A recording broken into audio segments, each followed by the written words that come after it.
அதிமுக முன்னாள் அமைச்சர் எஸ்.பி. வேலுமணி பத்திரிகையாளர்களிடம் தவறான தகவலை பரப்பக்கூடாது என்றும், அவரது அரசியல் அறிவை சுய பரிசோதனை செய்ய வேண்டும் எனவும் பாஜக மாநில தலைவர் அண்ணாமலை விமர்சித்துள்ளார்.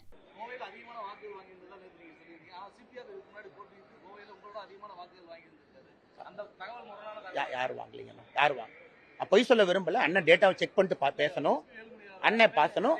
அது வேலுமணி அண்ணன் கொஞ்சம் அவருடைய அரசியல் ஞானத்தை, அவருடைய அரசியல் அறிவை வேலுமணி அண்ணன் கொஞ்சம் திரும்ப சுய பரிசோதனை செஞ்சுக்கணும். அதனால வேலுமணி அண்ணனுக்கு எல்லா ரைட்ஸ் இருக்கு. தவறான தகவலை ஒரு அதிமுகவினுடைய மூத்த தலைவர் பத்திரிகை நண்பர்கள்ட்ட தவறான தகவலை சொல்லக்கூடாது. அந்த தவறான தகவலை நம்பி பத்திரிகை நண்பர்கள் அந்த கேள்வி எங்களை கேட்கக்கூடாது.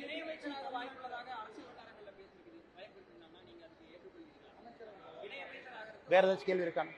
வேற ஏதாவது இல்லண்ணே, இதை விட என்னென்ன போக முடியும்? ஏன் 11.5% வந்தது பெருசு இல்லையா? அது ஏற்றம் தானே காட்டுது, இறக்கத்தை காட்டுதா? 12 இடத்துல 2வது வந்திருக்காங்க, அது ஏற்றம் இல்லையா? கோயம்புத்தூர் மாதிரி இடத்துல அதிமுகவுடைய கோட்டைன்னு சொன்னதை ஜஸ்ட் டெபாசிட் வாங்கியிருக்கிறாங்க. அதிமுக 3 இடத்துல டெபாசிட்டை இழந்திருக்கிறாங்க சட்டமன்றத்தில். இது ஏற்றம் இல்லையா?